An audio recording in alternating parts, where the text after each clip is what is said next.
Seja muito bem-vindo.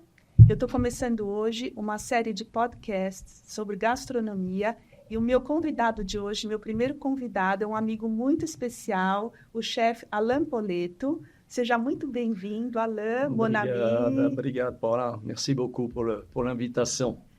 Eu sou sua fã e eu queria dizer para quem está nos assistindo tudo o que você é, né? Engenheiro, chefe, mestre, professor titular do governo francês de gastronomia.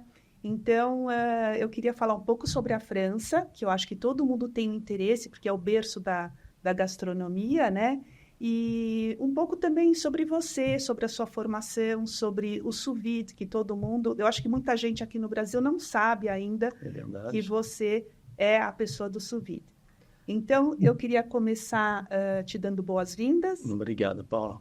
E vamos falar um pouquinho da França? Vamos sim, como falo. Bom, primeiro, obrigado pelo convite. E para mim sempre é um prazer muito grande de compartilhar um pouquinho da essência do meu país, do meu percurso profissional. Eu acho que é bom para todo mundo, as pessoas que estão em casa, mas também para os profissionais, porque muita gente não imagina o que é a vida do cozinheiro, simplesmente. Exato. E aí, como você falou, deu tempo para fazer muita coisa na minha carreira, porque eu estou hoje com 52 ou 53 anos de cozinha. Olha que maravilha. Então, realmente deu muito tempo para fazer bastante coisa durante minha vida. Sim. E você começou a cozinhar muito cedo com seus pais, né? Exatamente. Meu pai era dono de um bistrô, nasceu no bistrô. Minha mãe parou o serviço do almoço, grávida, segurando o Alain na barriga.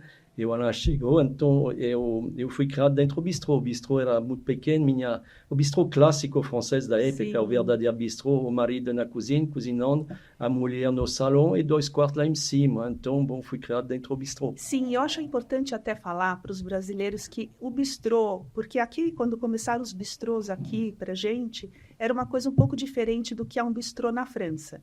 Porque o bistrô lá é uma coisa mais simples, né? Exatamente. Mais à vontade, uma coisa assim, senta. Alguns têm até aquela toalha de papel por cima do tecido. Exatamente. Então, eu acho que isso é importante. Assim, tem bistrô, tem os bouchons, né, que servem carne. Dependendo da região do Lyon, os bistrôs são chamados de bouchon. É uma coisa sempre muito simples, é verdade, você falou tudo. Não tem luxo, o papel era a toalha de papel, até a adição às vezes estava feita pelo dono no papel, não tinha a nota fiscal como a gente tem hoje. Sim. Era uma coisa muito simples. A maioria do tempo eram os casais que cuidavam do próprio restaurante deles. São pequenos, são informais e são simples, mas de qualidade. Sim, e assim você trabalhou com sua família nesse modelo, né? No modelo do Eu nasci lá dentro.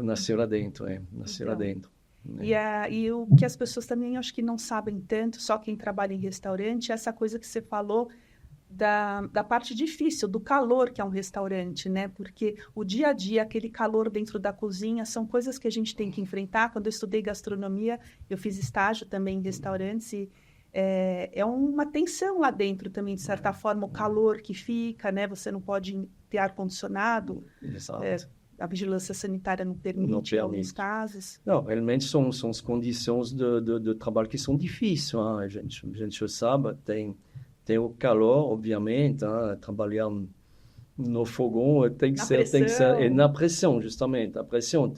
Eu falo sempre, eu continuo falando até com quase falei meus alunos, porque vão 20 anos como professor, mas meus meninos do bistrô, eu considero eles como meus alunos. Eu falo sempre, tem o estresse, além do calor, tem o estresse. Só que, como eu falo, a gente tem que controlar esse estresse da cozinha para que seja sempre um estresse positivo. Exato. Mas também ele tem que existir. Porque senão, se você chega lá em toda a descontração, nunca o serviço vai acontecer de forma correta. Então, o stress antes do serviço, ele existe durante o serviço, tudo vai acontecer até o final, que todo mundo relaxa um pouquinho, mas, bom, é normal. É normal. É normal, faz parte. Por isso que quem trabalha com isso tem que ter aquela vocação e aquela coisa dentro, né, para tem que gostar muito, hein? Como fala muito, tem que amar o que você faz, hein? Tem que acordar da manhã com vontade de ir lá trabalhar, cozinhar, que de novo não é fácil. E, na verdade, eu tenho que ter paixão, hein? Como falo muito também, eu falo bastante no bistrô, eu, às vezes, com colega, com amigo, assim, ensinar receita, ensinar técnica, não é a coisa mais difícil. É difícil.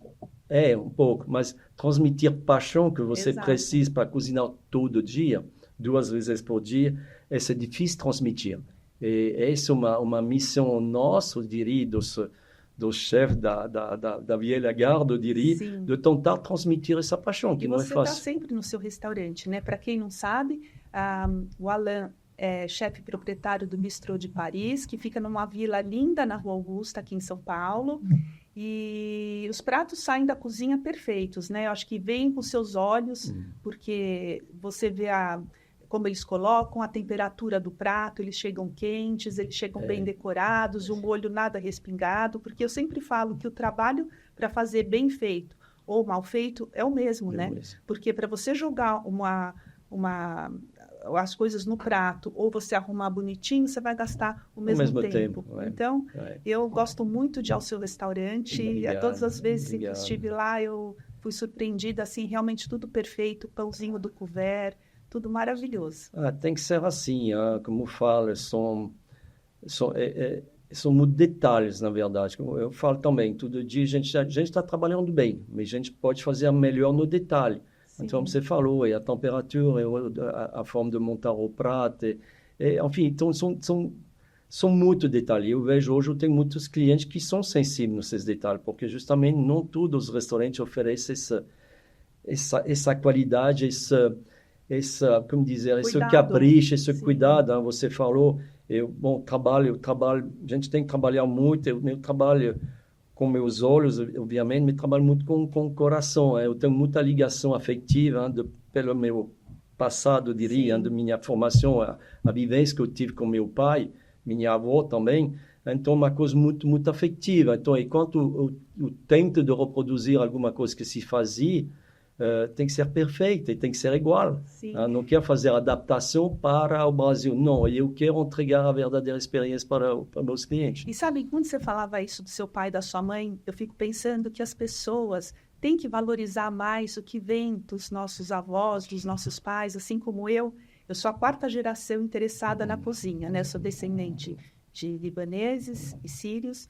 Então, eu também herdei das minhas avós e depois da minha mãe. Tem muita raiz nesses países também, culinária. Sim, tem muita coisa gostosa e aquela coisa de reunir a família à mesa, porque é muito mais do que simplesmente fazer um prato, né? Você e seus pais recebendo as pessoas no restaurante, você deve ter sentido isso. Assim como em casa, quando a gente serve alguém, é aquela coisa gostosa que quer dizer muito mais do que a gente possa imaginar.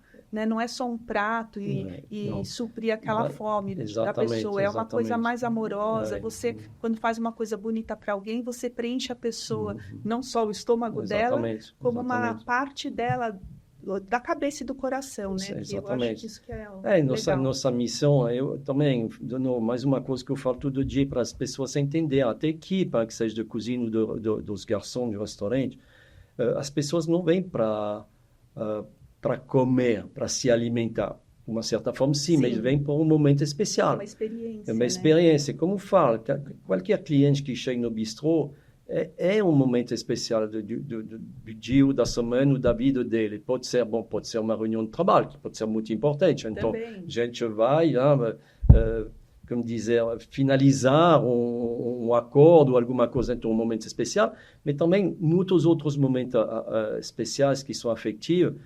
Você vai receber sua mãe, você vai levar seu marido, você vai levar seu namorado, você vai levar seus filhos. Então, tem que ser sempre uma experiência que seja memorável. Eu diria, o cliente talvez nem vai se lembrar totalmente daquele prato, mas vai se lembrar da experiência, assim, daquele momento que passou lá. Sim. Por isso que, como eu falo, a cozinha é muito importante, mas o conjunto, saber criar o conjunto entre a cozinha, o serviço, o atendimento, o local, que vai definir uma experiência boa ou mais ou menos. Tem é difícil. Ele é dono de uma rede de restaurantes em Nova York, que se chama Danny Meyer. Não sei se você já leu o livro dele, chama Hospitalidade e Negócios. E ele fala muito de serviço, né? Como o serviço é fundamental no restaurante, né? E é mesmo. No seu, por exemplo, a gente chega e já vem, a pessoa sempre tem alguém à disposição Então, e já pergunta se precisa de alguma coisa. Você é muito transparente e honesto com você. Quando eu era mais jovem, como eu acho que bastante chefe, talvez a maioria dos chefes tinha um ego, talvez lá para cima, como qualquer, achando que a comida era o mais importante. Sim. Achando, o chefe, você é o chefe, a comida do chefe. E, na verdade, talvez com mais maturidade, mais ainda como dono de uma empresa, a gente percebe que a comida, sim, ela é importante, mas o serviço, como você falou, o atendimento, ele é tão importante que a comida. Exato. Aliás, você pode ir a um lugar que pode ser sempre o mesmo, onde a comida, um dia, você está acostumado a ter sempre uma comida boa. E um dia a comida, faltou sal ou alguma coisa, mas o atendimento está muito bom, você vai perdoar. É verdade. Mas você vai a um local onde a comida pode ser até boa, perfeita, mas o serviço está ruim, você não está sentindo bem atendido, você não volta. É verdade. Então, na verdade, como eu falei, é esse conjunto que é difícil de criar. E para mim, eu vejo no bistrô, por experiência, foi muito difícil eu acho que a cozinha, na verdade, ela cresceu mais rápido que o salão, porque eu estava sempre na cozinha, por profissão.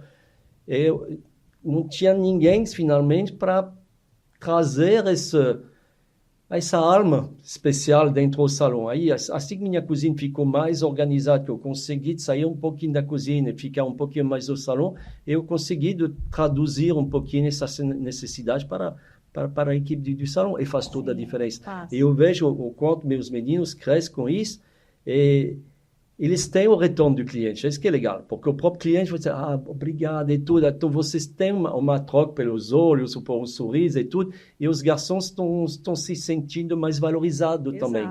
Então, isso é bom, é fundamental. E essa troca de cada um dos seus garçons com os clientes também é uma coisa muito legal, que acaba criando um vínculo, né? Sim. Meu filho, que vai muito a restaurantes, ele tem alguns que ele prefere e ele acaba criando um vínculo assim, com o chefe, ou com o maître, ou com o garçom. Então, quando ele chega, ele se sente em casa. Se sente em casa, está chamado pelo nome dele, conhece um pouquinho o hábito dele, o que ele gosta. Eu, no bistrô também, vai muito, às vezes, quase além disso, porque eu estou muito feliz hoje com meus maîtres, os clientes chamam os maîtres diretamente no celular deles. Sim. Aí o maître me fala, não, mas aquele cliente lá, o Pedro lá, não sei... Pedro, eles têm esse veículo direto com o cliente. Eu acho sensacional. Aí o cliente vem para o bistrô, mas ele vem também para aquela pessoa. Então é muito bom. E, de novo, ele se sente valorizado. Eu acho que é essencial. Alain, o que eu me identifiquei assim com você, na nossa conversa, um dia a gente estava conversando, nós dois, e você falou, eu vou fazer o salsichão da minha avó. Eu vou fazer a comida, não sei, sabe, comidas antigas, comidas que a gente resgata, e fazer essa coisa da charcuterie, porque eu acho que as pessoas hoje, elas estão esquecendo a gastronomia em casa, não parte sua de restaurante e tal, mas em casa. E eu acho que é tão importante resgatar e ver como é fácil, e o quanto é fácil e prazeroso cozinhar. Né?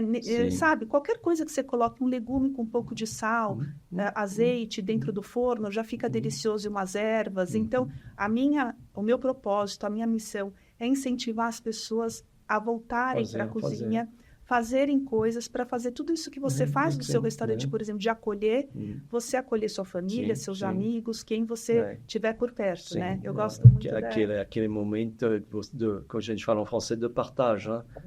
De partage, moment de partage, que a gente fala, que eu acho que é bom, talvez o mais importante na nossa vida, mas com várias situações, momento de partage, estou partajando, estou compartilhando alguma coisa que é importante para mim, contar um pouquinho. Mas, então, o momento de partage é realmente a comida, parece que ela foi feita para isso, hein? Porque, a comida, bebe alguma coisa, todo mundo se sinta bem, é um partage. Hein? É muito gostoso. E, assim, eu percebi, né, viajando assim para para a França, que os franceses adoram ter aquela coisa de pegar um pão no fim da tarde, né? Pega uma baguete, põe embaixo do braço, um pedaço de queijo, uma garrafa de vinho e vai para casa. Então, a refeição mais importante para o francês, e mais completa, que eu digo, é o almoço, que se tem entrada, prato, sobremesa. No jantar, você acha que os franceses, em geral, eles comem menos? Então, na verdade, eu acho que... Em casa, né? Em casa, a gente come menos de volume, talvez, que as pessoas comem aqui. Sim. Né? De volume, no prato. E a gente tem essa cultura, eu me lembro de meus pais, minha avó, brigar comigo, não, você tem que comer tudo que está no seu prato, a gente deixa nada. A gente passou por guerra. Eu acho que isso é importante. Exato. Aí eu me lembro, minha avó, meu pai, disse, não se sirva tanto. Você pode repetir depois, mas você pega o que você vai comer. A gente não deixa nada no prato. Mesmo hoje, no restaurante, você pode ver, eu não deixo nada no meu prato, eu não deixo pão. Jogar pão no lixo, não posso. É a mesma então, sensação. Não posso, não faz.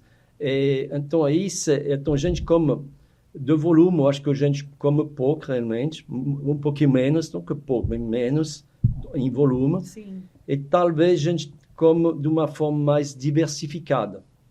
Mais produto, mais diversificação de produto, que seja na proteína, que seja na verdura, que seja no carboidrato. Talvez tenha uma gama de produtos assim que é maior. Eu vejo no bistrô, por exemplo, meus meninos, eles têm que aprender a experimentar. Mas Exato. não quer dizer que eles gostam, porque eles não têm essa cultura. Eles não têm. Tem que ser... Essa não é crítica, é cultural, é hábito deles de comer. Se eu vou dar para eles, eu vou fazer uma bela blanquette de vitela, eles não comem. Eles não comem, porque, agora, eles vão comer arroz, feijão e a grelhada deles, o que seja, sim, eles vão comer. Mas então, na França, a gente come não é menos volume, mas diversificado. O pão, o queijo, isso é fundamental. Vou te contar a verdade. Ontem, eu nadei da manhã, fui trabalhar, de tarde, eu falei, vou sair um pouquinho para descansar. O tempo estava bom, vou dar uma corridinha. Eu fui no parque, eu corri meus 8, 10 quilômetros. Cheguei em casa, estava com fome. O que eu fiz? Uma baguete, um pão. Tá vendo? Eu comi pão e baguete. Não é? Eu como, e muitas vezes eu tomo meu café com leite, depois eu te conto a história do café com leite, que são as coisas muito, muito afetivas para mim. Mas eu não vou comer um doce, uma batatinha, um produto industrializado, não. Tudo bem, queijo, você me diz, não pode comer muito queijo.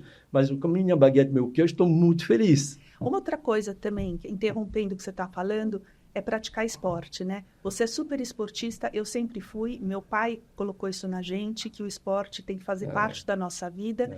E você vê como a nossa cabeça, quando a gente pratica esporte, é diferente. É diferente. Quando eu não faço esporte, um dia que eu pule, eu não fico igual, a disposição é totalmente diferente. Sem dúvida. Como a gente falou no início, o calor, o estresse e tudo. E, a gente sabe o quanto os chefes estão estressados e até que ficam doentes às vezes. Sem falar das outras coisas que chegam a se matar, porque, não aguento mais essa pressão. Sim. Então, eu acho que o esporte é fundamental. Quando eu morava na França, era diferente. Eu não morava dentro de uma capital, nem em São Paulo. Eu saí de minha casa, tinha mato, ia andar, correr, fazer alguma coisa, era fácil. E aqui, desde que eu cheguei, desde o início, eu comecei, aliás, a correr de forma mais, vamos dizer, com treinamento disciplinado, fazer minhas primeiras provas, até chegar à maratona de 42 quilômetros, aqui no Brasil, porque eu precisava, eu moro dentro de um universo de cimento, de concreto, de muito barulho, de trabalho. Eu preciso, porque eu não tenho mais minhas montanhas. Sou da Savoia, eu não tenho mais essas montanhas, então eu preciso. Então, e puis eu sou muito disciplinado e como a gente trabalha muito, com muito estresse, realmente, é uma válvula que é fundamental. Meus meninos falam assim, me olham chegando, às vezes, chefe, você foi correr? Tá vendo? Eles veem na minha cara, porque eu tenho uma cara mais descansada, melhor, depois que eu vou correr, que se eu fico lá, parece que eu tenho tudo o peso do mundo em cima da minha cabeça e essa poluição que eu chamo. Quando a gente está correndo também, eu acho que refresca a cabeça e a gente pensa em muita coisa, né? Ah, Quantas sim. vezes você Não. deve ter criado assim, vou Não, mudar um criei prato receita. no meu menu. Eu criei Vou- receita correndo. Não é? Eu Eu criei também já receita. fiz isso. Eu chego Ah, em o que que eu casa, vou você fazer? pode... E muitas vezes também, eu tenho... Às vezes, então, sei que eu tenho que criar ou fazer ou alguma... Eu não consigo, porque parece que minha cabeça está cheia, está poluída, como eu falo. É. Eu vou correr, já achei a solução. é? A solução é isso. Faz aquele prato. Ou para encaixar aquele prato na logística de produção, eu acho as soluções. Esse fundamental. A semana passada, eu tive trabalhei, fui fazer esporte da manhã, trabalhei no almoço, final do almoço, tive uma reunião com alguns funcionários nossos da equipe. E bom, a discussão não estava legal, não é mais construtivo, não vai fora. Aí eu fui para casa, coloquei um short, fui correr, voltei à noite, conversei. Com a solução. Com a solução. E é um cachorro. É verdade. Talvez, eu mesmo, talvez eu cheguei de uma outra forma, porque não pode olhar só o outro que estava lá meio se defendendo também. Eu consegui, talvez, me aproximar e criar uma conversa de forma diferente, para que o problema seja resolvido. Então, o esporte, para mim, bom, ele é fundamental. Eu não passo um dia, às vezes eu motorizo um dia na semana não fazer esporte. Ontem fiz 2. Eu fui nadar da manhã, fui correr da tarde e eu fui trabalhar. Mas, bom, é fundamental. E, Alain, você falou que passou na sua casa, comeu uma baguete com queijo, e a gente conversou até, eu fui sábado jantar no seu restaurante, e a gente estava falando dos queijos brasileiros, né? Então, uma maravilha, né? Você que é francês e tem, assim, os queijos, né, no seu país... O que você tem achado dos queijos brasileiros que você está encontrando por aqui? Não, eu acho que teve como várias coisas na gastronomia, eu acho que os queijos fazem parte. Bom, estou aqui no Brasil faz 22 anos, então vejo a evolução. Quando cheguei, me lembro muito bem, quando cheguei, aliás, ninguém comia uma carne mal passada. Quando cheguei hoje, no bistrô, todo mundo come como os franceses. Como il faut. E os franceses, os queijos evoluíram muito. Eu acho que hoje a gente tem queijo de altíssima qualidade aqui no Brasil, obviamente. Então tem alguns que são tipo reblochon, mas que chega muito perto daqueles coisas que a gente tem na França. Em vários lugares, claro que você vai. Reblochon é um queijo, uma apelação de origem controlada da minha região. Então, posso falar bastante de reblochon. Aí, claro que se você vai lá, perto do produtor, você vai comer um reblochon de leite cru, como a gente fala, que não foi pasteurizado. Sim. E c'est como lá também, é o melhor do mundo, obviamente. Mas talvez você vai numa outra região da França, você vai comprar um reblochon que já foi talvez mais industrializado no supermercado, aqueles que a gente encontra hoje, talvez no Brasil, ele é tão bom que aquele lá. Sim. Então, não, melhorou muito, muito, muito. Aliás, eu acho que eu te falei que meu fornecedor, muitas vezes, quando ele vai criando um queijo novo, ele manda para mim, porque eu sou cobaia. O que você acha daquele queijo? Aí eu trabalho com ele, se não precisa mais cremosidade, ou ele tem que ser mais firme, deixa ele maturar mais um tempo. Às vezes me perguntam de nome, sabe que nome a gente poderia dar para os queijos. Então, eu estou feliz também de participar nesse crescimento, nesse desenvolvimento dos produtos que estão sendo feitos aqui e que são nacionais. Porque quando você chegou, realmente não tinha muito queijo. Você lembra quando eles começaram a fazer o chèvre e a Willy, pequenininho, as bolinhas dentro do óleo? Foi os primeiros queijos de cabra que começaram a fazer aqui, né? Depois vieram o croûte e uma série de outros gostosos. La bûche, etc. Sim, exatamente. Buchette, né? Exatamente. E eu adoro queijo de cabra. Cada vez, eu também sou fã, mas cada vez a gente se aproxima. Então, obviamente, o leite não é igual, mas bom, é isso que está acontecendo na França também. Por isso que cada região, cada tipo de vaca, cada tipo de leite e cada tipo de queijo. Exato. Uma vaca das montanhas dos Alpes não vai fazer o mesmo leite que uma vaca que está na Borgonha ou outro no centro da França. Por isso que a gente tem essas variedades de queijo, que são maravilhosas. Mas, de novo, o que a gente tem hoje à disposição, assim, do produto nacional, um queijo... Que é legal o pessoal também fazer essa parte toda. O pessoal faz umas visitas às queijarias ou os produtores de queijos. Isso é uma coisa legal para o brasileiro. Agora, que as pessoas têm que aprender e entender, sabe que... me lembro, na casa da minha avó, por exemplo, os queijos, a gente nunca colocava na geladeira. Jamais. Tem Bom, que ter aquela maciez, Savoy também, né? não tinha 30 Sim, graus, era frio. era mais Aqui frio. é muito quente. E puis, bom, as casas eram paredes de pedra desse tamanho. Então, não tinha armário, como a gente tem dentro de uma cozinha. Armário era dentro a pedra, com duas portas na frente. Ah, é? Que Era massa, isso, era duas portas bem fixadas na pedra. fresquinho, né? Então, a temperatura, ela fica igual o ano inteiro. Ela nem quente nem frio. Aí os produtos ficam aqui lá dentro. Todos os produtos. E a conservação era perfeita. Para dizer com queijo, eu faço isso muito no bistrô, essa é uma dica que a gente pode passar para as pessoas. Nunca como um queijo que está saindo da geladeira. Dá um tempo, pelo tem menos que uma deixar, hora, né? o mínimo, dependendo do tamanho, do volume do queijo. No bistrô, pode deixar 2, 3 dias. E vai, como eu falo, a gente faz o que a gente fala em francês, d'affinage. Vai afinando o queijo, que é uma palavra técnica, como você teria uma maturação, é a maturação do queijo, que a gente chama afinado. É um polimento. Você vai deixando ele maturando. Então, você tem algumas bactérias que são benéficas, você fala benéficas em francês, que são benéficas, que vão se desenvolvendo, que vão trazer textura, aroma, sabor. A gente precisa. Aí você vai comer esse queijo, é maravilhoso. Se você come saindo da geladeira, ou às vezes, na hora que você compra, ele não está no ponto certo, como eu falo, desculpa, gente, mas eu falo, é plástico isso. Sim, parece plástico, entendeu? Agora, se você deixa ele maturando, aí pode ser 1 hora, pode ser 5 horas, pode ser 1 dia, 2 dias, eu faço. No bistrô, hoje, eu sirvo raclette, por exemplo. Eu sirvo a raclette, a típica raclette que é da minha região. Eu trouxe até os aparelhos da raclette da França e tal. Se você coloca no aparelho da raclette um queijo que sai da geladeira, a experiência é totalmente diferente. É totalmente diferente. Se você tira várias horas antes, aí seu queijo vai derretendo, ele vira um creme, macio, porque está macio. Senão ele vai queimando, ele queima, porque você vai aproximar a resistência elétrica, ele vai queimar, mas ele não derrete. O sabor não é diferente. Mas, bom, é isso, gente. Há pessoas que não têm essa referência, essa cultura, nem vai fazer a diferença. Mas se você explica esse monstro 1, esse monstro 2, você fala, não, agora já entendeu. Sabe o que nós brasileiros fazemos, assim, com queijo Minas meia cura? Eu tenho essa experiência comigo. Quando eu vejo que o queijo ainda não está muito curado, eu deixo também numa tabuinha, coloco uma tampa que respire, e aí ele vai secando, vai salgando, e fica perfeito para fazer pão de queijo. Exatamente. Você gosta de pão de queijo? Eu adoro. Mesmo se a gente faz no nosso, que você conhece no bistrô, nossa gougère. Nossa, só gougère com gostinho de queijo. Muito bom. É o patachu com queijo. Eu falo que é nosso pão de queijo francês. A gente não fala isso, mas eu fiz uma aproximação. A gente tem essa gougère que é uma patachu com queijo, né?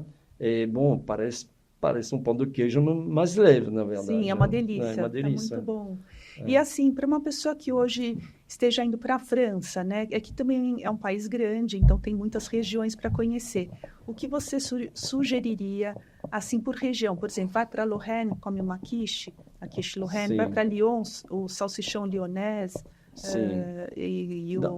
Bom, é verdade que é que é legal na França, a gente tem essa cultura de, como dizer, de promover sempre os produtos locais. E cada região tem seus próprios produtos do terroir, que são os melhores aqui. Se estão crescendo aqui e não aqui, esses aqui estão melhores aqui.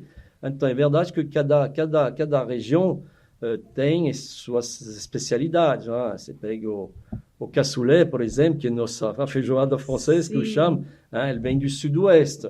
Vem do sudoeste porque lá no sudoeste da França você tem esse feijão branco, você tem o pato, você tem também as carnes suínas. Então, para trás tem sempre uma história sobre o nascimento daquela receita. Mas, bom, sempre foi feito a partir dos produtos daquela região. Você falou na região de Lyon, você falou do saucisson de Lyon, é verdade, tem o saucisson de Lyon, porque a região de Lyon é uma região muito, como dizer, onde tem muita charcuterie. Sim. Muita charcuterie. Então, bom, tem salsichão, mas também, por exemplo, você tem os rios que passam, então tem 2 rios que atravessam o Lyon. Você tem, por exemplo, a gente fala a quenelle, que a gente chama a quenelle de brochet. O brochet é um peixe que cresce dentro desse rio. Olha a história como é interessante, aliás. Só que ele cresce dentro desse rio. É um peixe sauvage que cresce nesse rio. Só que na França é assim também. A gente tem um produto, a gente não pode desperdiçar esse produto. A gente tem gente que vive até de pescar, a comida dele. Só que esse peixe, ele é cheio de espinhos. Não dá para fazer um filé. Aí foi inventado de fazer, vamos tirar essas espinhas, vai desmontar o filé e a gente vai criar uma receita que usa essa carne de peixe, que é moída, na verdade, ela é triturada. Sim. E a quenelle de Lyon, a fameuse quenelle de brochet que o Paul Bocuse fazia, ela nasceu assim, que eu faço no bistrô. Então, não faço com brochet, eu faço com robalo, que para mim é um peixe que se aproxima similar, só que eu pego um robalo grande, porque ele tem que ter mais nervo, ele tem que ser mais durinho, para poder dar uma textura na minha receita. Mas, bom, sou, obviamente, o único restaurante no Brasil que faz uma quenelle tanto original, mesmo quenelle, eu diria, de peixe, original, igualzinho que a gente tem na região do Lyon. Que massa. Então, esse que eu acho que é legal, e a gente valoriza sempre. Você vai na outra parte do Sudoeste, eu morei 4 anos, como me formei como professor em Toulouse. Bom, aprendi lá a fazer, o que tem lá? Os patos. Então, bom, vamos fazer o foie gras, vamos fazer o confit, vamos fazer o magret, assim, vamos fazer... E cada região, recentemente, você falou da Lorraine, que é perto d'Alsace, então tem aqui, tem alguns outros produtos. Tem a choucroute, obviamente, mas tem a Normandie, tem mais o leite, o queijo, as vaquinhas, o centro é carne. O centro é carne, por quê? Porque é mais plano. Na minha região, porque não tem tanta carne de bovina, porque são as montanhas. Aí as vaquinhas são duras, porque eles vão crescer, vão subir a montanha todo dia. Agora, o leite deles é maravilhoso, porque é grama sauvagem das montanhas. Aí a gente faz os queijos, o gruyère, o comté, o emmental, além dos reblochons, é tudo feito porque aquele leite é especial. Então a gente vai transformar isso em fondue, em tartiflette, em raclette. Fondue. Ai, que delícia. Você faz esse fondue da sua região eu aqui, faço, né? Então, é engraçado, porque às vezes eu tenho algumas... não dificuldades, mas bom, tenho de explicar para os meus clientes, mas dentro da sua fondue, lá, aqui, você não vai colocar, não sei, champignon, cenoura. Não, eu quero fazer uma fondue savoiarde. Eu quero que você fale como é a sua, quais queijos você usa e o que você coloca para Então, na verdade, eu faço ele de forma totalmente clássica, como eu falo, eu quero entregar a verdadeira experiência. Eu falo isso quase todo dia, eu não pretendo ser o melhor francês de São Paulo, do Brasil, mas eu quero ser mais genuíno, mais verdadeiro, tradicional. E eu quero entregar a verdadeira experiência. Então, a experiência, mas também, falando do prato, a verdadeira sabor. Aliás, eu tenho alguns clientes que me falam, a gente está voltando da França aqui, até o cheiro está igual. Obrigado, estou arrepiado que ele me fale isso, porque c'est bom, estou fazendo certo. Então, a fondue, na minha região, a gente vai usar sempre os queijos locais, que pode ser outro que a gente não tem aqui, que a gente nem conhece. Sim. Porque tem alguns queijos que não são tão conhecidos e que são maravilhosos, porque são muito parecidos com os que estão feitos lá com o mesmo leite. Sim. Por exemplo, vou pensar no Abondance, que a gente chama. Abondance é um village que é a 30 km em cima de onde eu moro, nas montanhas. Eles têm um queijo que é maravilhoso. Você vai colocar um queijo Abondance dentro da tua fondue, é maravilhoso. Mas na maioria do tempo, a gente faz um mix entre Emmental, Gruyère, Appenzeller, eu faço assim também. Esse tipo de queijo, para cada um vai trazer um sabor um pouquinho diferente. Mas o ideal, é de usar um verdadeiro queijo que vai derreter, né? Às vezes, você não vai colocar gorgonzola dentro. Não, para quê? Não tem nada a ver. A experiência, então, se não chama ele de fondue savoiarde. O verdadeiro, e nem o pão. Por que a gente coloca pão dentro? Porque, é comida de pobre. É comida de pobre. Queijo lá sempre tem. Qualquer ferma, qualquer sítio vai fazer seus próprios queijos. Então, o queijo a gente já tem. Por isso que a gente tem queijo, cada refeição tem queijo, até à tarde. É como eu falei. Então, o queijo é um alimento básico que todo mundo tem. Pão, todo mundo tem. Pão que tem de queijo, pão. Derrete, aí, o que você faz? Então, inventaram a fondue, é uma receita de pobre. Então, não adianta falar, vou colocar um brócolis, lá do brócolis, não, faz com pão. E o pão, vou te falar, ele neutraliza de uma forma perfeita o paladar, entre esse lado, mas o gordura do queijo, porque é gordura, e o pão, o pão é neutro, se você pensar bem. É neutro, é neutro. E a gente pega o pão velho. Por que pão velho? Porque, na verdade, é para não perder, não desperdiçar o pão. Exato. E o pão velho, ele é importante, porque se você usa um pão fresco, ele vai chupar Amolece. todo o líquido, então ele vai amolecendo, vai cair dentro da fondue. Aliás, tem uma tradição lá, quando você cai, você pode fazer isso, em casa, aquele que vai perder seu pão, ele tem que pagar uma garrafa de vinho branco. Boa essa. Aí c'est bom. Então, essa brincadeira, você perdeu seu pão, você tem que pagar um girinho lá, um giro de bebida. Mas o pão seco, ele é importante, porque ele não vai chupar tanto queijo e gordura. Ele vai amolecer levemente. Fica perfeito. E a gente acompanha sempre de pickles e de charcuterie, porque, bom, a mesma coisa, a proteína que a gente tem, como eu falei, as vacas são duras, então a gente tem mais criação de carne suína. Sim. É mais barato, e o porco, o cochon, como a gente fala, ele vai poder crescer em qualquer lugar das montanhas. Então a gente tem muita tradição de charcuterie, por isso que eu estou fazendo no bistrô. E você faz a sua própria, né, no bistrô? Então esse foi um outro desafio, eu gosto de me desafiar, na verdade. O esporte me desafia. Eu falei, quando cheguei no Brasil, nem corria nem 5 quilômetros, eu comecei a correr 5, comecei a fazer a prova de 10, vários provas de 10 até me machucar.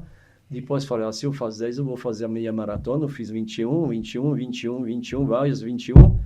E um dia eu olhei um amigo meu que estava fazendo uma maratona, 42 quilômetros. Eu olhei assim, meu Deus, 42? Você vou fazer. Aí, bom, sou assim, se ele faz, tem que fazer.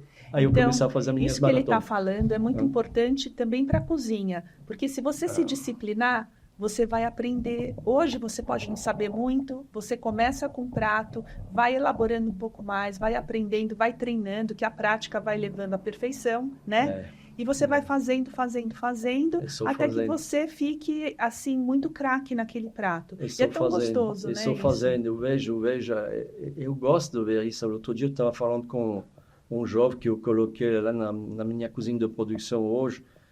Eu comecei a fazer Wellington, eu queria fazer um Wellington. Aí o Wellington, todo mundo conhece o que é um Wellington, mas normalmente o Wellington, ele é uma peça grande, você pega o filé, você faz, e você vai cortar, é um prato legal para a família, para compartilhar, legal.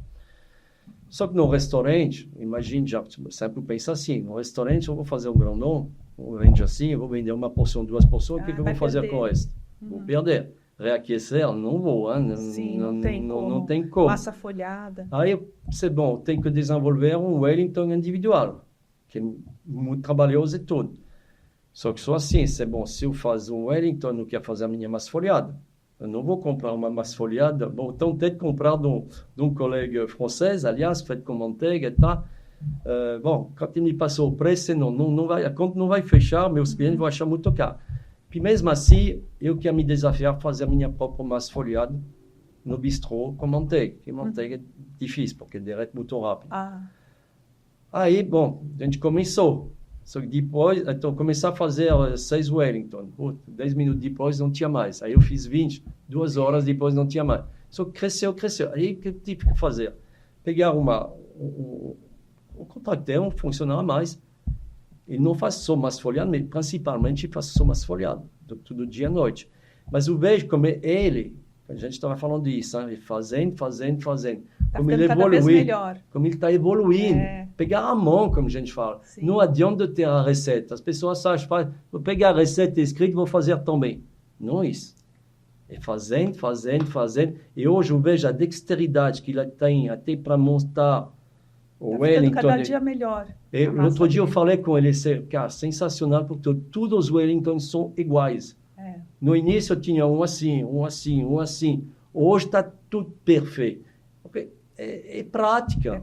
É prática. Não adianta aprender uma receita no livro, ajuda, você tem base, mas depois é a prática. Então, para os estudantes de gastronomia, inclusive, acho que o maior incentivo é faça estágio quanto puder, né? Porque sim. Tem que fazer imersão de verdade, como fala. E aí, muitos anos ainda na cozinha para conseguir ter aquela mão, né? Não tem jeito. Você pode fazer as melhores escolas de gastronomia, continua sendo uma escola. Aliás, minha faculdade, onde eu fui professor durante 20 anos, ela foi sempre considerada como a melhor da França na época do mundo. Para a formação de chefes. Para a formação de cozinheiro. A gente não fala chefe, de cozinheiro. Mas de cozinheiro e também, bom, de gestão tem vários cursos. Mas por que foi sempre considerado um dos melhores no mundo? Bom, pela qualidade do ensino, a qualidade dos professores formados, tá. Mas também era a única faculdade de gastronomia na França que tinha um hotel-restaurante que a gente chamava de aplicação. Que é o próprio hotel, 4 estrelas, incorporado na escola, onde tinha gente que vinha dormir, para servir o café da manhã. Aqui a gente tem o hotel escola do Senac, né? Em Águas de São Pedro, em Campos do Jordão. Exatamente, que é muito próximo disso, que os alunos vão fazer o estágio, eles ficam alguns meses lá. É muito legal. É a prática. É a prática. Aí, bom, a gente passar por todo o serviço, fiz até a pila, eu me lembro, tem um momento dentro a rotação do serviço, onde você passava durante os dias de prática, um dia você estava na pia, um dia você era governante, um dia você era chefe de recepção, um dia você era commis de cozinha, um dia você podia ser o chefe, aquele que mandava a turma. Imagina a experiência. Bom, continua sendo escola. E depois, como você falou, fazer uma imersão de verdade em um restaurante, de estágio de verdade, bom, muito bom, né? Não,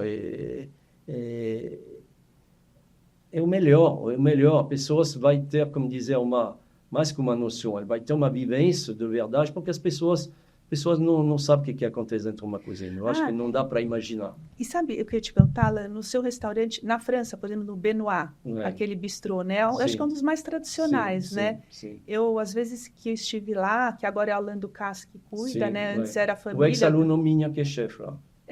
É mesmo? Então, é uma delícia. Eu adoro aquele restaurante. E eles depois costumam trazer sempre o pratinho de queijos, né? E é uma coisa tão legal que eu acho que os restaurantes franceses aqui poderiam até começar a sugerir ou incentivar as pessoas a terminarem a refeição com os queijos. No bistrô, né? Você viu. Eu vi um prato de queijo. Então, primeiro tem, o que eu fiz? O chariot, que a gente chama, que é o carine, o chariot de queijo. Eu tive que pedir para fazer a sua medida, porque não existe. Sim. Não tem tradição. Não é crítico, não existe, porque não tem tradição. Aí eu tive que fazer esse carinho sob medida. Eu achei uma empresa que fez para mim, senão eu quero as rodinhas, eu quero uma gaveta aqui, eu quero uma outra gaveta aqui para colocar os facos, eu quero uma outra gaveta aqui para colocar a balança, porque eu vendo por peso. Enfim, eu quero uma tampa para cima, quente, para fechar, de policarbonato. Bom, foi um trabalho enorme, porque o que é ser francês, mesmo, eu vou te falar de verdade, eu sei mais ou menos o que eu vendo do queijo, mas não é com isso que o bistrô vai ficar rico, com o queijo, porque não é tradição, mas eu acho que tem que ter, porque é um bistrô francês. Aí o que eu faço? Muitas vezes, se eu vendo um cardápio, eu monto o cardápio para o cliente, eu vou na mesa, eu falo com eles, porque o brasileiro, como o queijo, muitas vezes dá um trado. Exatamente isso que eu ia te falar agora. É muito costume o queijo de aperitivo. De aperitivo.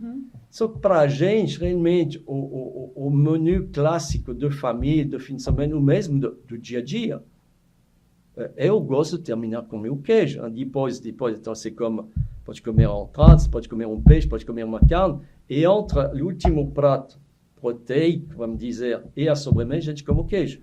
Mas muitas vezes mesmo, na França, muita gente faz assim, termina com queijo. A gente não quer sobremesa, a gente não vai comer doce, por exemplo, uma frutinha, nada, e a gente termina com queijo. E às vezes você coloca uma confiture assim, junto com queijo ou não? Só o pode queijo, acontecer, mas pouca. Não e aí você põe um queijinho de cada, por exemplo, um queijo de massa mole, um queijo de massa média, um queijo de massa dura, um queijo mofado. Mofado, um cabro, uma cabra, um comté, uma vaca, vai misturando, dependendo do que você... Mas eu posso terminar com um queijo só, de qualidade. Aliás, eu vou contar uma brincadeira para você. O bistrô, bom, muitas vezes isso nem tem mais forma e tudo, então tu come só um queijo. Falo com os meninos, fala uma baguete e um pão. Aí me fala, qual, chefe? Sabe o que eu falo com ele? O mais feio. Porque o mais feio para... Aí eles dão risada. Aquele que está curtido, aquele que vai desmontando aqui, aquele que é bom, é aquele que eu quero. Agora, que Aquele delícia. que está tudo assim, parece um pedaço de plástico, eu não quero. Sabe o que eu acho uma combinação que me agrada muito? Um queijo azul, né? Com um vinho de sobremesa. Sim, essa harmonização por contraste fica muito gostoso. Fica né? muito bom com Sauternes, por exemplo. Sauternes, É um belo Sauternes. Então, no bistrô, quando tu tem essas pessoas que gostam da experiência clássica e de verdade, isso que quer fazer, eu ofereço para eles, mas ainda as pessoas as confrarias de vinho, que gostam, sabe, de sentir, tá? Vamos colocar um queijo no final, depois o prato é um teste da sobremesa, e muitas vezes é legal isso, eu consigo fazer para ter realmente a experiência. Né? Às vezes, esqueci de falar, antes do queijo, ou às vezes com queijo a gente tem a salada, folhas. Depois da refeição do prato principal, a gente come salada. Por quê? Eleva, parece que ele vai, sabe, vai lavando um pouquinho ali, e fica mais leve. Eu adoro, eu não como salada na entrada. Mesmo aqui, quando eu vou na casa de alguém, tem sempre a salada da entrada e tudo. Eu não como. Se eu posso Você fugir come um prato quente, depois prato a salada. quente, eu como minha salada. Parece que vai me dar também. sabe, E também, eu acho que é legal porque se você está ainda com fome, o lugar de repetir a carne, o carboidrato e tudo, você come salada. Faz sentido, você come né? salada. Muito bom. Por isso que eu falei, o francês come de uma forma talvez mais estruturada, assim, pouco volume, mais diversificado, e como de tudo, assim. Então, dessas duas coisas que eu quero falar com você. Uma, vamos falar um pouco sobre patisserie. Qual é a sua relação com a patisserie e como funciona na sua vida? Como foi isso no restaurante dos seus pais até aqui? Então, Paula, a patisserie, na França, como dizer, nossas profissões são muito mais, de gastronomia são muito mais, vamos chamar isso de sectorizado, não sei se a palavra certa, depois você me corrige, talvez. Se você faz uma formação, como eu fiz, você faz uma formação de cozinheiro, que vai, talvez, um dia virar chefe. Sim, exato. A pessoa é cozinheiro. Eu insisto um pouco com isso, eu sou cozinheiro. Mas é verdade. A formação é cozinheiro. Eu sou chefe porque eu tenho uma equipe. Se eu não tenho mais equipe, eu volto a ser um cozinheiro. Sim, certo? Exato. Então você vai aprender a fazer a cozinha. Se você quer fazer patisserie, você vai fazer uma formação de pâtissier. Se você quer fazer charcuterie, você vai fazer uma formação de charcutier. E vai. Mesmo assim, é verdade que o cozinheiro, dentro do nosso programa de gastronomia na França, a gente tem o que a gente chama uma parte de patisserie, porque vocês têm que mexer mesmo, talvez não de uma forma tão Eu sei como é aqui aqui no Brasil é a mesma coisa. Quando eu fiz gastronomia, faculdade de gastronomia, eu tive tudo. Então, a parte de garde-manger, eu aprendi a fazer todos os embutidos, aprendi a fazer a parte de doces, toda a parte de boulangerie, né? Então na França, mas um pouco de cada, não me especializei em nenhuma. Na França, garde-manger você vai fazer porque faz parte da cozinha, por exemplo. Garde-manger, poissonnier, saucier, rôtisseur, que é a composição da brigada. Isso. De cozinha. Aí, na faculdade, charcuterie a gente não faz. Se a gente vai, talvez, aliás, estou fazendo no bistrô, a fazer um pâté de campanha. Aliás, o pâté de campanha que eu faço no bistrô, eu aprendi a fazer 50, não mais agora, 60 anos atrás, com meu professor de cozinha na minha faculdade, Monsieur Lacroix, continuo de chamar ele de Monsieur, porque... Que lindo, Monsieur Lacroix. Monsieur Lacroix, que era um bourguignon, um cara da Bourgogne, que era um chefe, que era nosso chefe, tá? E professor, eu aprendi a fazer um pâté de campanha. Então, essas coisas básicas, que não quer dizer simples, mas pâté de campanha. Aí a gente fazia dentro do nosso programa de gastronomia, de cozinha. Tá? A parte patisserie tem sempre uma parte onde você tem as bases, vamos dizer, as bases. E, na verdade, o que a gente tem que entender, tem a patisserie que a gente chama de restaurante, que a gente aprende a fazer, que eu faço, e tem a patisserie de boutique, que a gente chama. Aí, as bases podem ser as mesmas, mas tá mais, ele pode ser até mais sofisticado, mas é o local onde que vai ter só a patisserie. Tá? Mas o que a gente faz é a patisserie do restaurante, que vai ser então, pratada. São os doces tradicionais, tartatã... Aí, então, esses são os pratos de bistrô, hein? Então, os clássicos de bistrô, a tarte tatin, uma mousse au chocolat, petit gâteau, porque, bom, que é francês também, que é o coulon, hein? Que é o millefeuille, hein? Você vai fazer, bom, todas essas bases, torta de fruto clássico. Então, a gente aprende a fazer todas essas bases. Eu gosto muito de fazer. Mas, não, minha formação, ela é mais da parte salgada. Sim. Mas eu gosto de fazer. Aliás, no restaurante do meu pai, eu fazia sobremesa. Eu que fazia. Porque meu pai, eu acho que talvez não gostava tanto. E puis, bom, eu fazendo já a faculdade, disse, não, pai, eu vou cuidar da sobremesa. Então, eu fazia tudo a sobremesa. O vacherin glacé, eu acho que você tem que comer. Eu te falei outro dia que eu resgatei uma sobremesa dos anos 70, que eu fazia com meu pai. Então, você veja, é muita afeição com as coisas que a gente faz hoje. Por isso que, para mim, é alguma coisa muito especial de poder compartilhar hoje, a 10 mil quilômetros da minha terra, um prato que eu fazia com meu pai 50 anos atrás. Sim. Eu fazia os vacherins glacés para o restaurante do meu pai. Eu me lembro, Paula, outro dia eu estava me lembrando, meu pai nem tinha batedeira. Vocês faziam tudo com... A gente montava, eu tinha uma escada para descer na cava, eu desci na cava, dentro da escada, aí eu me coloquei meio assim, como você fala, accroupi, não acho a palavra. Assim, eu bati minha chantilly lá dentro da escada. Só que eu montava 2, 3 litros de creme fraiche de uma vez, para fazer os vacherins, porque eu fazia 1 tonelada de vacherin, eu fiz tonelada de vacherin. Ai, que lindo! Aí depois a gente fazia um poire belle Hélène, um peixe melba, como a gente chama, eu esqueci, um profiterole. Enfim, então, todas essas coisas eu faço fácil. Eu pretendo fazer muito bem. Porque eu gosto de fazer, eu aprendi a fazer, e puis, bom, eu faço. Para fazer peixe melba, aqui você não encontra peixe gustando. Não, gente, não tem. Então, eu gosto justamente de trazer de volta essas sobremesas clássicas.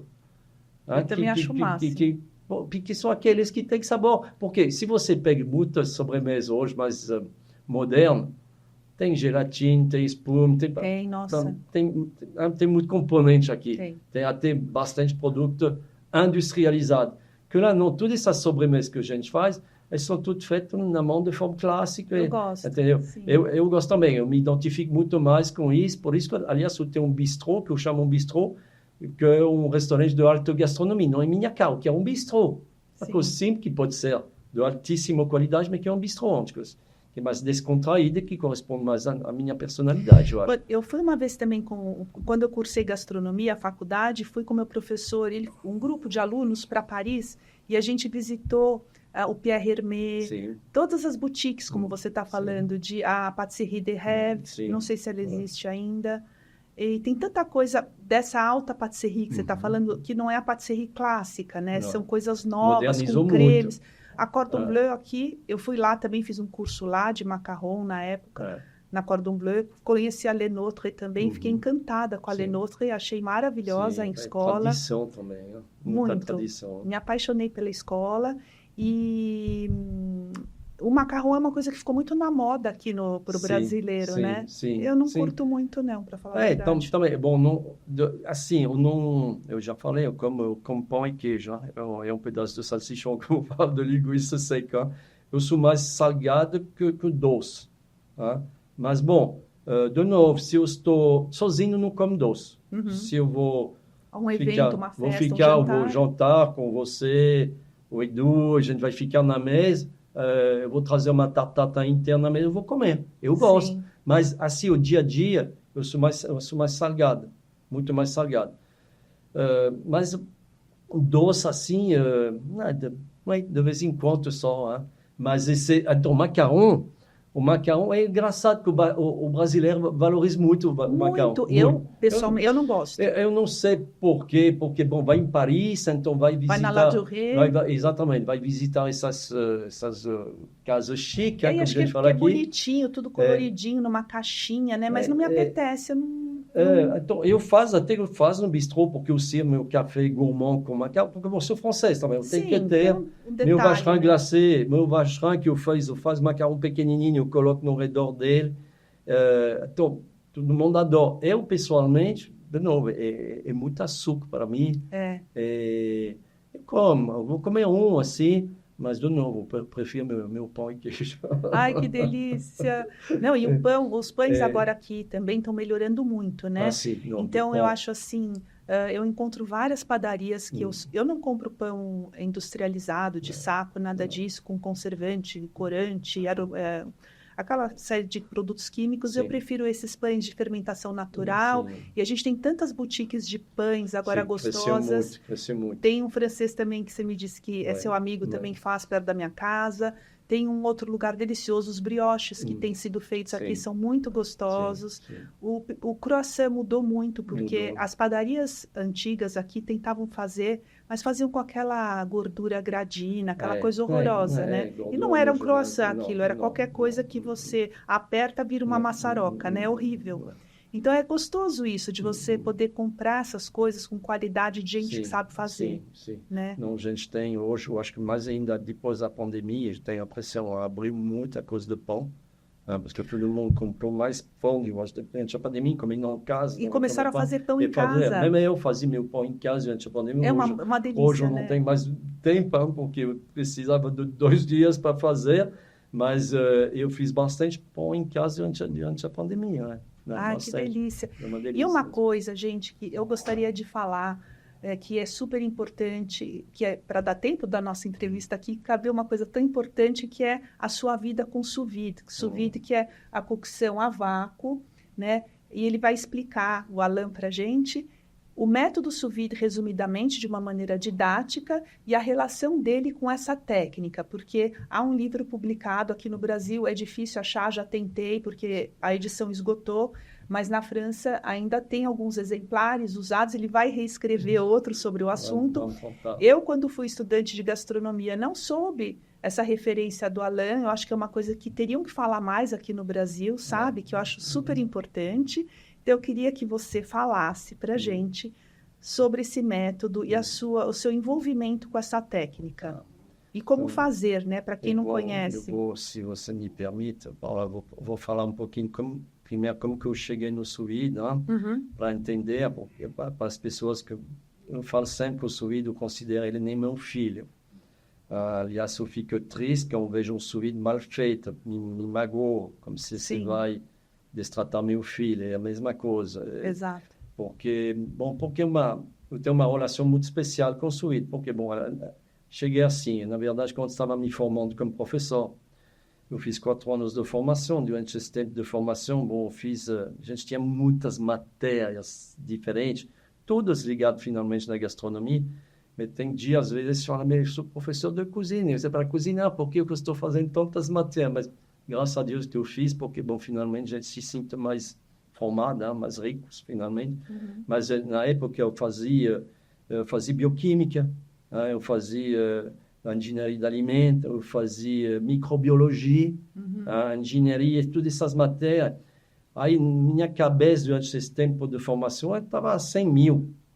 Eram muitas coisas novas, todas ligadas de uma forma ou de uma outra na cozinha, porque, finalmente, a cozinha, quando você cozinha alguma coisa, são reações bioquímicas. Exato. E hoje eu sou capaz, isso que é muito legal, de explicar a reação realmente bioquímica daquele produto. Então, na época, esse é nos anos 83, 84,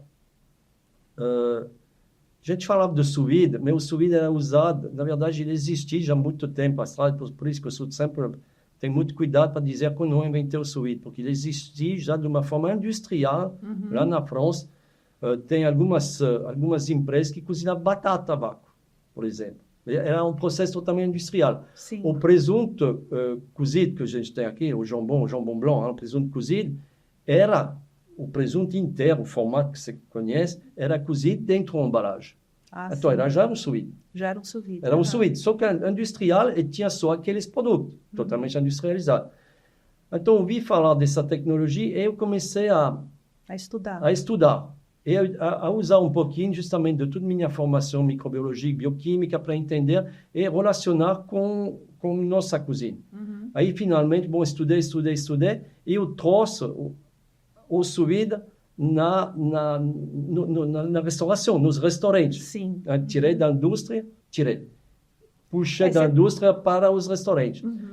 Aí eu comecei a estudar, e um dia eu recebi uma ligação da Électricité de France, que seria a Enel, agora em São Paulo, né? Sim.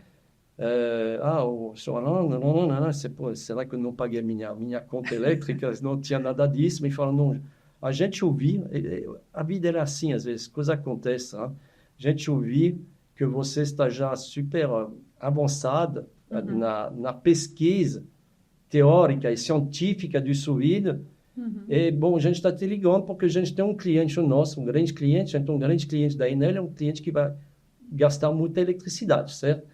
Que está em Chamonix. E, na verdade, era uma família, dono de vários restaurantes em Chamonix, vários restaurantes, mas esses restaurantes de altitude, que a gente chama, onde você vai comer no meio das pistas de esqui, lá. Eles têm um problema muito grande, c'est que cada restaurante faz a própria produção dele. Às vezes falta produto, às vezes a meteo vai mudar de um momento a outro. Tem muita mise en place. Chove ou neige nesse momento, não tem mais clientes, o que a gente faz com os produtos? Ou vice-versa. A gente está dentro de uma període de chuva ou de neve, não tem cliente, e a meio-dia o céu abre, tem um sol, então os clientes chegam em Chamonix, os turistas do mundo inteiro, e a gente não está preparado. Então tinha um problema. Otimizar a operação. Otimizar a operação. E também otimizar custo. Então, me falaram o que a gente pode fazer. A gente poderia tentar de fazer primeiro uma central de compra para todos os restaurantes, comprar um lugar só, negociar melhor as compras, e, se possível, fazer uma central de produção. Legal, é exatamente o que a gente está pensando. Bom, aí eu comecei eu pedi de montar uma pequena cozinha, um laboratório, direito de experimentação, com um fundo combinado, com uma máquina a vácuo, que não era nada do que a gente tem hoje, mas enfim, tentei de similar com o que a gente tinha na época. Eu peguei alguns receitas de vários restaurantes e tentei de adaptar no sous-vide. E quando tinha algumas receitas prontas, eu chamava o dono da empresa e eu falava, olha, está pronto, está dentro de um plástico, agora vou colocar dentro a água no bain-marie, eu vou abrir com tesoura e vou montar um prato de você. Então, no início, eu falei, e voilà. No início, eu olhava assim, não tinha uma comida, um plástico, isso assim. É assim mesmo, e bom. E fui. Eu fiquei vários meses fazendo esse tipo de trabalho. E no final, me falaram, bom, você convenceu a gente vai investir dentro de uma cozinha central. Então, como eu fiz engenharia de cozinha, eu desenhei essa cozinha totalmente, 100% a vácuo, e foi a primeira cozinha no mundo. Que massa. Cozinha central no mundo, para restaurante, fazendo 100% sous-vide. Aí depois eu contratei o cozinheiro, e eu formei, como sou pedagogo, fui formado em pedagogia, e meu trabalho também de formar esses cozinheiros, eu formei e a gente lançou a cozinha, essa cozinha industrial, para restaurante. Então foi a primeira cozinha no mundo. E logo depois, porque, bom, é um pouquinho a bola de neve, eu fui chamado pelo aeroporto de Genebra, na Suíça, mesma coisa, gente, não. E a dificuldade deles eram os aviões, os jatinhos das pessoas que têm o jatinho. Quando você tem um jatinho, você decide agora de ir lá, não sei, a Manaus agora, mas eu quero já comer dentro do meu avião daqui a 1 hora. É assim, eu quero agora. E era muito difícil para ele organizar essa logística, porque, bom, comida, prato, tá. Me falou, se a gente tem alguma coisa sous-vide, claro. Se a gente faz alguns kits sous-vide, depois dentro do avião é só para pegar água, colocando ali. E da lá passou para as companhias internacionais. E, na verdade, eu implantei o sous-vide dentro do primeiro aeroporto no mundo também. Nossa. Que foi em Genebra. E depois foi para o mundo inteiro. E também tem um outro. Você vê que o sous-vide é interessante, pode ser usado em vários lugares. Eu falei para restaurante, para aeroporto. Eu tive uma experiência muito grande, muito boa para o hospital. Também. Eu introduzi o sous-vide para o Hospital Cantonal de Genebra, que servia uns 40 mil pessoas por dia. Nossa. Aí eu tenho muito Então foi antes exemplo. E depois do seu sous-vide para a restauração, né? Aí, agora, eu acho importante, para quem está nos escutando, você explicar de uma maneira didática o que é, porque a gente está falando de sous-vide, como é, dá um exemplo de como preparar uma coisa, o que seria. Na verdade, Paulo, se você me permite, eu gostaria de explicar de uma forma simples, sem entrar nos detalhes, porque senão a gente vai precisar se encontrar mais uma vez e falar durante 10 horas sobre o sous vide, porque é meu filho, eu gosto de falar não, dele. Porque a gente está falando de gente que não sabe o que é, né? Então, é por isso que eu quero começar pelo início, porque as pessoas misturam um pouquinho, às vezes, a palavra sous vide. Bom, sous vide, o que quer dizer? Under vacuum, sob vácuo, sob o vácuo. Uhum. Bom, claro, para todo mundo. Só que a gente tem, eu diria, 3 formas para utilizar o sous vide. Porque as pessoas misturam tudo, às vezes. Todo mundo quer dizer faz sous vide, mas na verdade, o que está fazendo exatamente? Então, é isso que eu quero explicar um pouco. A forma mais simples de usar o sous vide é colocar produto cru a vácuo. Isso. Cru a vácuo. Então, você pode, por exemplo, dentro de um restaurante ou em casa, você pode, por exemplo, estou já com... Engraçado, porque eu tenho a cabeça de trabalho em série grande, mas você pode fazer as suas compras de verdura, por exemplo, de cenoura, de cebola, de nabo, do que seja, uma vez por semana. Você poderia descascar, limpar tudo, cortar e colocar tudo a vácuo dentro da sua geladeira. E todo dia você vai tirar seu saquinho. Esse é um sous vide, esse que a gente chama de acondicionamento de produto cru a vácuo. Tá. Essa é a primeira. Condicionar, embalar produto cru, tipo proteína, peixe, carne.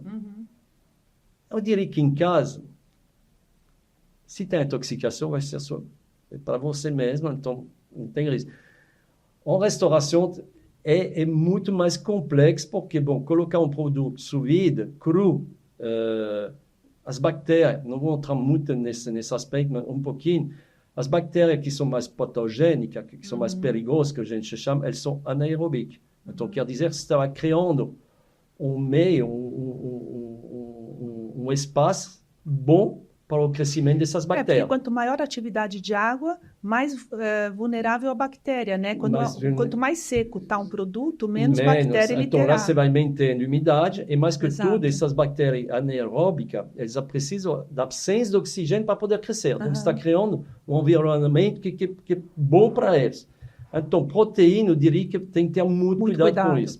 Concordo. Depois, segunda forma que você pode usar o sous vide é embalar, acondicionar pratos cozidos já pronto que você fez. Imagina. Uma carne com molho. Carne com molho, um bourguignon.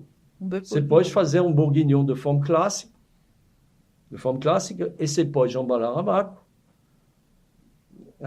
Você vai puxar o ar dentro, você vai selar, você vai resfriar e você pode manter dentro da sua geladeira, refrigerado ou congelado.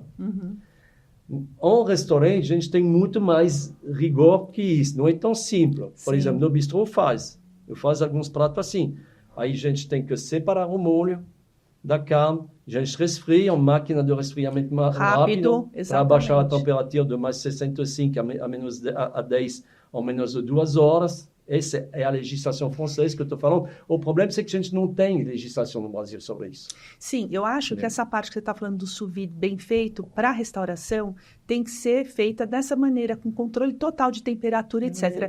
Quem quer fazer em casa, sabe o que eu acho que as pessoas querem fazer em casa? Eu acho ter a sensação de comer aquela carne mais molinha que ficou cozida no sous vide, ou o ovo perfeito que ficou na moda aqui, que você cozinha a, sei lá, 65 graus por um tempo, né? Então, é uma maneira de fazer um ovo no sous vide, né? Exatamente.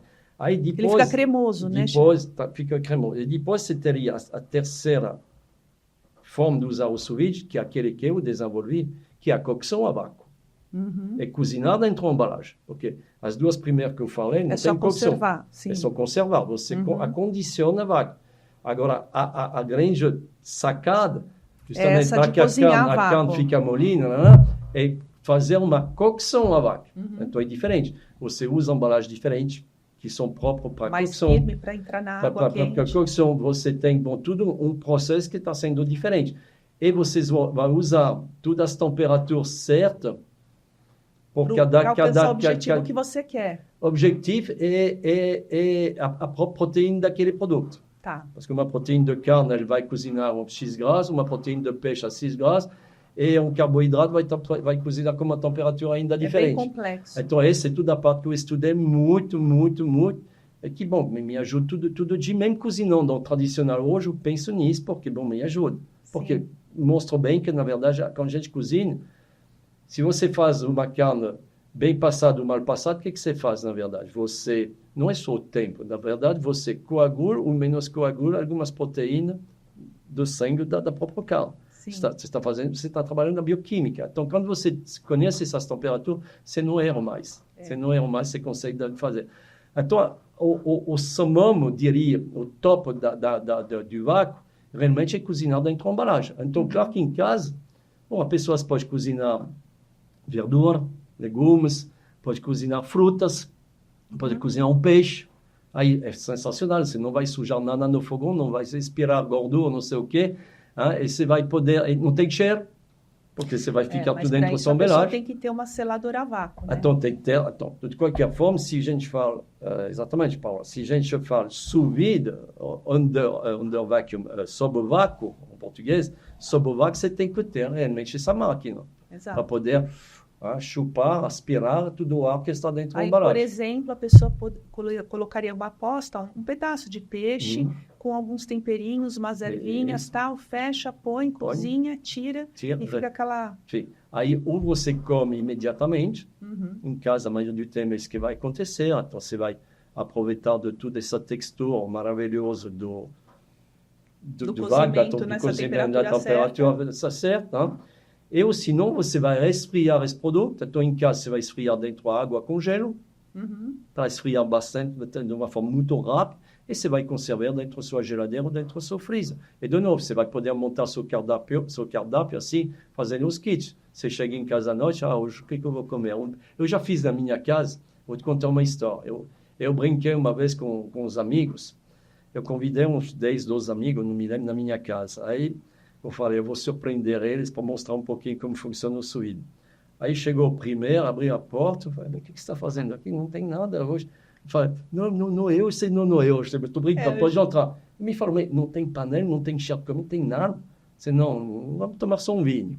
Chegou o segundo, eu fiz a mesma coisa, bom, só um vinho e queijo, pode ser bom, aliás, mas bom. Aí todo mundo estava meio me olhando assim, normalmente ela faz outras coisas em casa, estava esperando o cardápio. Sim. Aí depois, aí gente, vem aqui. Aí eu tenho na minha casa, eu tenho algumas gavetas refrigeradas. Aí eu abri a gaveta, e lá dentro tinha tudo saquinhos. Tudo saquinho, então tinha carne, tinha peixe, tinha molho, tinha legumes, tinha fruta e tudo. Então, aqui você vai comer à la carte hoje à noite. Você pode escolher o que você quer. Aí cada um fala, eu expliquei um pouco para eles. Vou pegar esse robalo aqui. Você acha lá que vai bem com que molho? Pega aquele molho. E com que verdura, um arroz, uma batata, um legume. Aí pega isso. A gente colocava no termocirculador do lado. Termocirculador, que é um aparelho para soltar, aquecer a água, lá dentro. Aí depois a gente montava o prato, eu brinquei com ele, peguei o tesouro, e cada um montou seu prato. Nossa, deve ter sido muito legal. É uma experiência sensacional que eu diria que quase cada um pode fazer em casa. Sim. É fácil. Não, mas hoje em dia eles vendem, eu vi que vendem maquininhas pequenas para fazer assim, porçãozinha pequena, mas é tão importante, eu acho que já é um passo à frente, né? Para trabalhar assim com sous vide em casa, você já tem que conhecer outras coisas. Às vezes, eu acho que, assim, ensinar, por exemplo, você fala das reações químicas, né? Por exemplo, uma proteína, você deixar a chapa ou a frigideira bem quente para ter aquela reação de Maillard, que é aquele douradinho da carne, é uma coisa tão importante que muita gente não sabe ainda que tem que alcançar a temperatura alta na frigideira para selar. Exatamente. Sabe? Tem vários passos antes, né? Exatamente, você falou muito bem, porque esse é fundamental. Eu diria que todas as nossas bases culinares, todas essas regras, têm que ser aplicadas. Porque as pessoas acham, às vezes, colocando a vaga, vai ficar bom. Não, vai ficar bom se você segue todas você prepara certo. Você falou da selagem, se você coloca uma carne sem selar bem dentro de um vácuo, não vai ficar bom. Porque não vai ter o sabor da carne grelhada, falando da reação de Maillard, aquele cheirinho, aquele sabor que você tem de churrasco, não vai acontecer. Então vai ficar uma carne meio fervida, que eu falo, que não vai ter sabor nenhum. Então realmente você tem que ter base. No sous vide, uma carne, por exemplo, você sela primeiro e põe para fazer o cozimento lento, ou você cozinha lentamente, depois tira do vácuo e sela na frigideira? Tem as duas formas de fazer. Depende da receita, depende do produto. Tem gente que são, a mesma receita, são mais favoráveis a cozinhar primeiro, a selar depois. Eu, por princípio, selo antes, sempre. Sim, eu prefiro já selar. fica aquele sabor lá É, dentro. porque eu vou trazer sabor dentro da minha embalagem, donc o sel. E eu acho que tem menos desperdício da proteína, do sangue, todo desse líquido que pode sair durante a minha cocção, porque eu fechei. Então, eu prefiro. Mas, às vezes, a gente faz selagem. Eu posso fazer ontem, eu vou fazer na hora. Você pega, por exemplo, minhas paletes de leitão de cordeiro que eu estou fazendo no bistrô. Ela volta no forno depois, porque eu vou fazer uma selagem depois. Para ficar crocante. Para ficar crocante, o paleta de cordeiro, para ficar mais bronzeado, diria, mais apetitoso. Sim. E porque, bom, senão vai servir uma paleta de leitão branquinha, pálida. Não dá vontade de comer, mesmo se ela é boa dentro, porque tem muito de visual também para as pessoas. É verdade. Nossa, o universo da gastronomia, eu acho que é sem fim, é infinito, né? Pensa, a gente pode ficar aqui 5 horas, 10 horas conversando e não tem fim. Não tem fim. Não tem fim. É sempre histórias ou de família ou histórias profissionais, o que você faz no seu restaurante, o que você faz na sua casa. Tem muita história também. Não Poder tem? escrever livros só sobre as histórias. E você pretende reeditar o seu livro? Não, eu gostaria de reeditar. Tem muita gente que me pergunta, reeditar meu livro que eu tinha feito na França, que recebi, aliás, em 89, sobre o sous vide, que se chama La Cuisson sous vide. Ele recebia o prêmio da melhor tecnologia da Académie Nacional de Cozinha na França, em 89. Então, foi um trabalho que foi muito reconhecido pela profissão, pela Académie Nacional de Cozinha. Aí, no Brasil, tem que achar o tempo para escrever, eu gostaria não reactualizar, porque toda a parte científica é a mesma. A mesma, exato. A mesma. A bactéria, 89 ou 2024, é a mesma. Tudo, o princípio é o mesmo. Mas eu gostaria de reactualizar como história, talvez minha própria história aqui no Brasil, com o bistrô, passar um pouquinho mais da essência do bistrô, das receitas do bistrô que hoje estou fazendo sous vide, porque lá na época, no meu livro, são as receitas que eu fazia na França. Então, aquelas receitas, durante a pandemia, você fez uma coisa muito legal. Você começou a vender uns kits, né, para as pessoas finalizarem os pratos em casa. Eu acho que isso é uma coisa que, passada a pandemia, é uma coisa que as pessoas ainda gostam de fazer, né? Porque as pessoas trabalham muito, chegam em casa e querem fazer uma coisa gostosa. Então, elas podem finalizar e completar com alguma coisa que elas façam também. Exatamente. Com o seu prato. Você continua vendendo esses pratos? Continuo vendendo kit. Ontem eu tive, aliás, um pedido muito grande de uma pessoa que estava viajando, férias, sabe? Um mês. Aí eu comprou kit, posso te falar, kit de fondue, porque vai ter kit de fondue. Kit de sopa de cebola. Kit de paleta de leitão, kit de paleta de cordeiro, kit de magret. A sua sopa de cebola é sensacional também. Porque ela é verdadeira. Exatamente. É a verdadeira. Como eu falo, não precisa inventar para dizer que eu estou fazendo o torrado. Para quê? Faz o clássico bem feito. Exatamente. Tente de reproduzir, não uma palavra bonita, mas tem de executar da forma correta, como se fazia, para tentar de voltar a essa referência da verdadeira. E funciona. Sim. Bom, as pessoas às vezes querem inventar, vou dar um toque de não sei o que. Não precisa. Não combina também. Não combina. Porque são muitos ingredientes no mesmo prato, né? Oui, não combina. Eu sou muito do sabor, vejo mesmo no meu prato. Tem, talvez a minha educação, minha formação, não sei. Mesmo se você me faz um prato, primeiro eu não gosto do prato cheio. Já falei um pouco. Minha avó sempre dizia isso. Não se sirva. Você se serve o suficiente, faz uma porçãozinha assim tal, e depois, se quiser, se serve de novo. Repetir. Exato. Que mesmo assim, muito comida me dá um jogo para isso, sabe? Porque talvez estou com a comida o dia inteiro, então não. Mas eu vejo mesmo, eu não gosto das coisas misturadas. Tem que ser tudo separado, porque eu como tudo separado. Sentindo o sabor de cada um. Aí, quando entra uma mesma receita, às vezes eu vejo que tem muita informação, porque as pessoas querem fazer bonito, colocar aí, estou perdido, eu não sinto mais nada. Eu não gosto, eu não consigo apreciar. Se eu vou te fazer Mas você veja as receitas clássicas, pega um canard, um pato, porque ele é feito o pato com molho de laranja, o mais clássico de todos. Sim. É aquele lá que fica bom. Vai ficar bom com talvez outras frutas, mas você tem que trazer acidez. Então, tudo tem uma explicação. Então, por isso que eu acho que não faz muito sentido tentar de inventar para o seu próprio ego, dizendo é tudo torrado. Não. Para quê? E o legal também, que eu acho que a cozinha francesa trouxe para os brasileiros, por exemplo, você faz um bœuf bourguignon, aqui você usa o músculo, né? E antigamente as pessoas desvalorizavam algumas carnes, chamando até carnes de segunda. Então, uma vez o professor na faculdade falou, não existe carne de segunda, existe carne mal feita. Porque para cada carne, você tem uma técnica diferente. Então, tem carne de cozimento longo, você cozinha de maneiras diferentes, com temperos diferentes. Agora, um prato bem feito com qualquer carne, qualquer proteína vai ficar gostoso. Exatamente. Né? Não, isso é fundamental. A gente fala, a gente brinca, o paulista, me desculpa, gente. O paulista gosta do filé mignon, porque a carne... Não tem sabor. Não tem sabor, tem muita... Aí, porque macio é bom. É macio, mas sabor... ainda bem que você tem que colocar um bom molho com ele, senão não fica bom.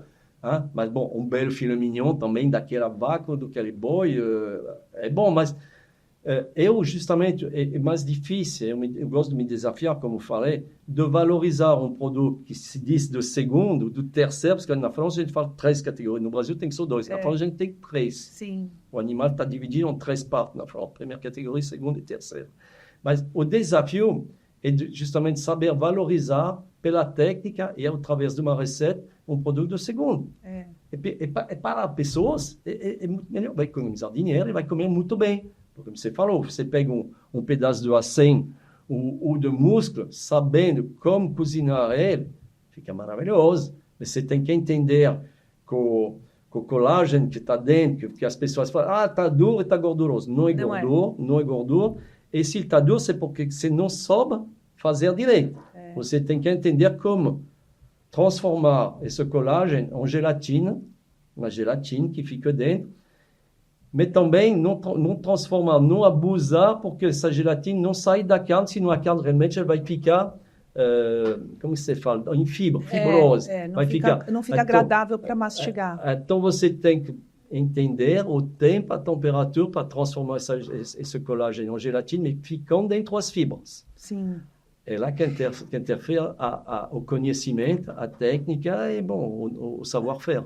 E sim, e outra coisa, em tudo, né, Alain? Porque, por exemplo, uma salada, se a pessoa não deixar a folha bem sequinha depois de fazer toda a higienização, o molho não vai aderir. Outra coisa, o vinagrete tradicional.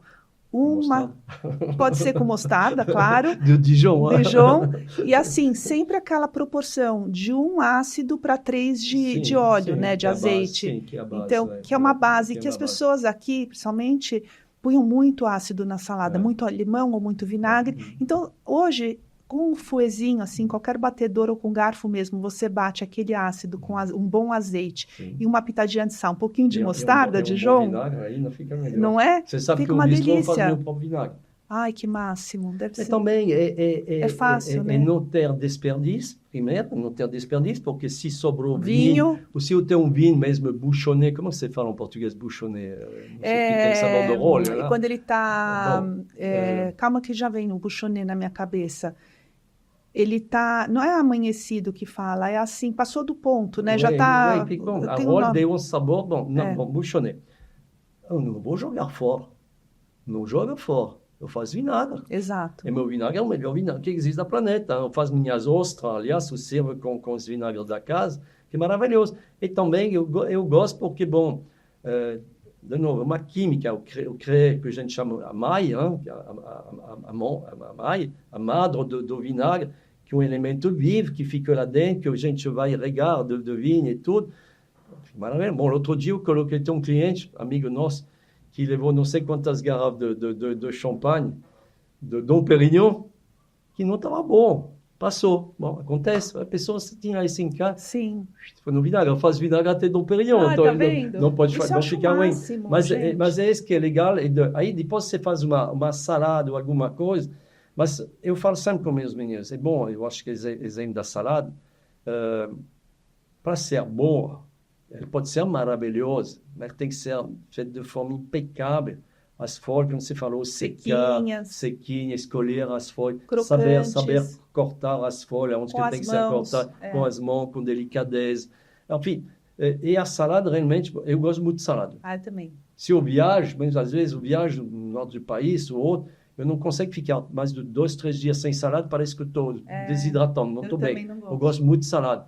Mas a salada ele pode ser uma coisa maravilhosa, que pode ser uma coisa realmente ruim, mas quando está bem feita, é tão simples, como eu falo. Só as folhas bem temperadinhas. O simples para ser perfeito, ele é mais difícil que alguma coisa.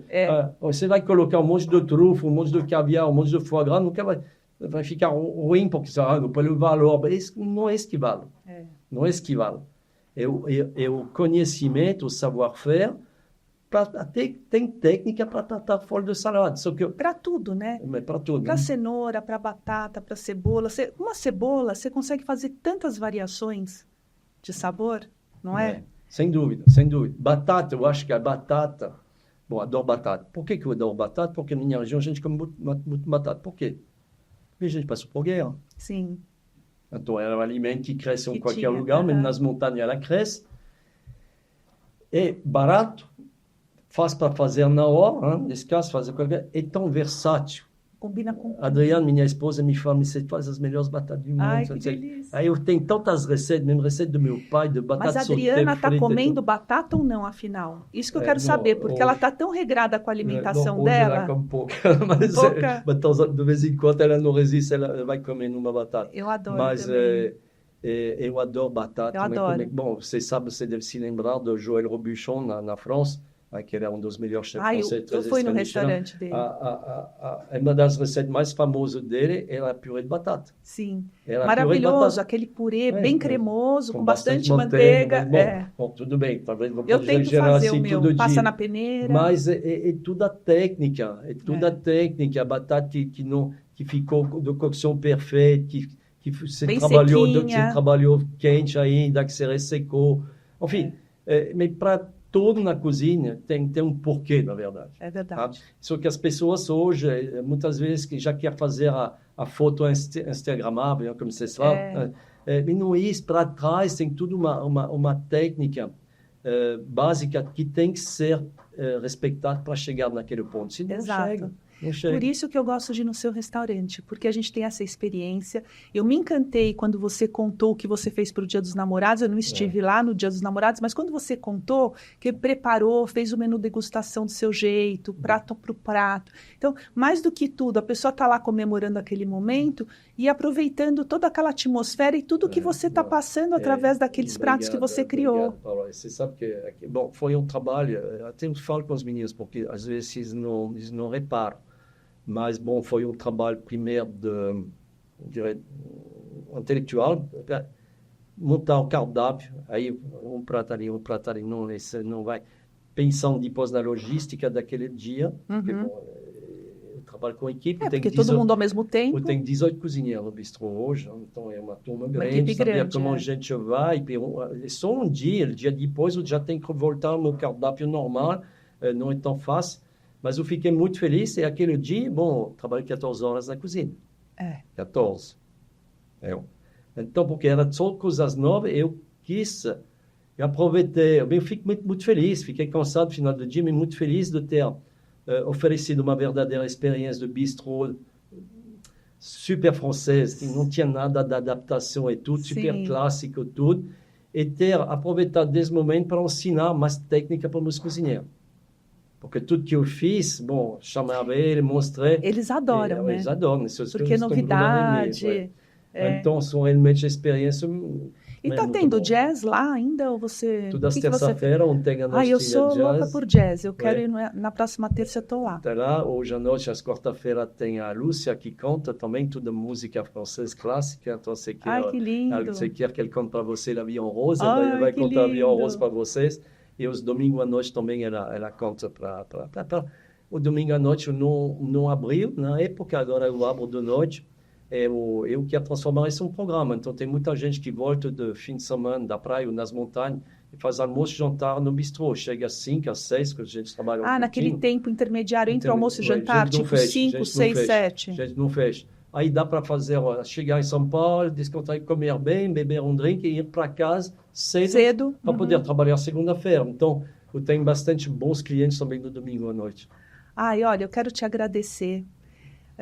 Eu queria continuar falando com você. Poderia, mas Podemos fazer outro. A gente pode fazer um outro tema e a gente combina um novo para a gente. Né, o que eu gosto de compartilhar coisas legais que eu aprendo, que eu conheço.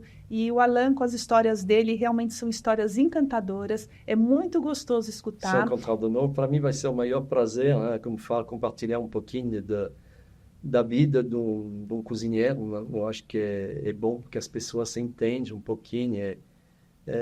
Sinto um pouquinho o que tem lá para trás. Sim. Então, para mim, não é esforço nenhum, é um prazer, mas ainda com você de vir compartilhar essa experiência de vida. Muito obrigada, Alain. Paula. Quero te agradecer, mon ami, merci beaucoup. Obrigada. Viu? Muito obrigada. Um bise. Isso mesmo. Sempre. Obrigada, viu? A bientôt.